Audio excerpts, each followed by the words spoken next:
Welcome to Chapter 3 of the Coconut Oil Miracle. If you made it this far, you are just getting to the good stuff.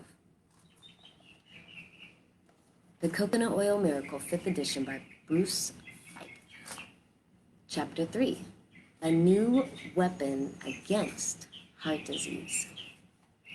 While having dinner with friends some time ago, I happened to mention that coconut oil was the healthiest oil one could use.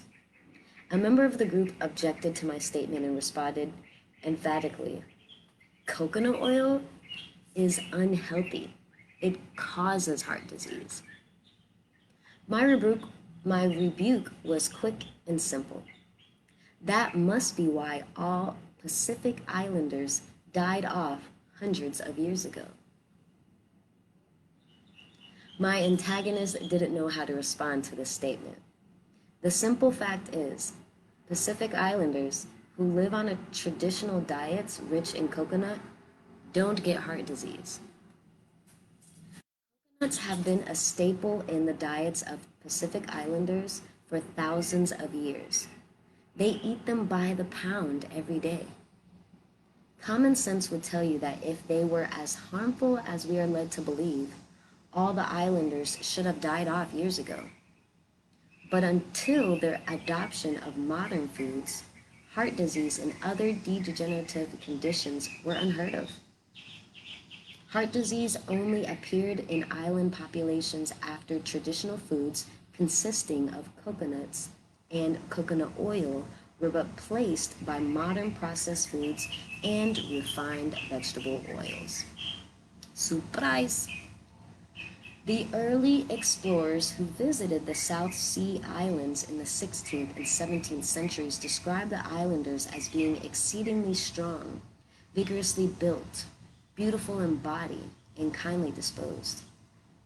The islanders gained a reputation for their beauty, excellent physical development, and good health. Some of the islands were viewed as the equivalent to the Garden of Eden, where the inhabitants were near perfect in stature and appearance. This is why I literally say that we can create heaven on earth. Such observations may have even fueled interest in the folklore of a fountain of youth. Tales of a mystical island containing such a fountain had been popular for centuries in Europe and led explorers such as Juan Ponce de Leon to search in vain for the mythical waters. While a fountain whose waters brought eternal youth was not to be found, the islanders did have a fountain of youth, of sorts. That fountain was in the fruit of the coconut tree, the tree of life, as they call it. The coconut, with its life-giving water, the oil, and milk, bestowed a level of youthful health on these people that far surpassed that of their European visitors. It wasn't until relatively recently that science began to unlock the secrets to the islanders' good health and discover the many healing miracles of coconut oil. Through the pioneering research of people like Weston A. Price, Ian A. Pryor, John J. Cabrera, and others, we now know that it was the coconut-based diet that was largely responsible for the islanders' good health and youthful appearance. Stay tuned.